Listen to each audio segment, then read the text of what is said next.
and trying to connect people, bring people together, start having a vision forward and uniting people around a common purpose. The simplest explanation is we became decision makers in our own land. That's how the Teltans controlled such a big territory. The Crees, for instance, controlled a landmass larger than the Roman Empire. First thing we do is we tell the Teltan story. People have to see what's possible. We try to show people that this was possible. Then we start laying out the steps. This is what we had to do. It's not a 15-minute project. It still comes back to the local solution for the local problem because it's the local people that are going to live with that decision. I think the elders have such an important role in this process because they're holding that remembrance of what it was like, of what that power and knowledge and connection can be, and working with the young people and being able to bridge that ancestral knowledge into a way forward. Taking responsibility for, the affairs of our communities. That's community development they're looking for. They're looking for that sense of belonging, that hard work, that feeling that they're accepted. That's an important lesson.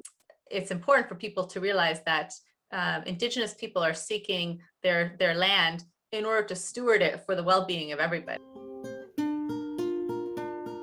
Prosperity is, in our way of thinking as Swichappi people or Shuswap people, it's having enough to look after ourselves.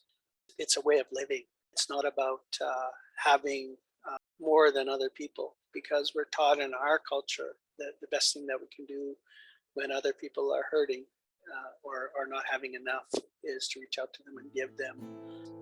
So prosperity is not only having enough to get by, but enough to be able to share with other people.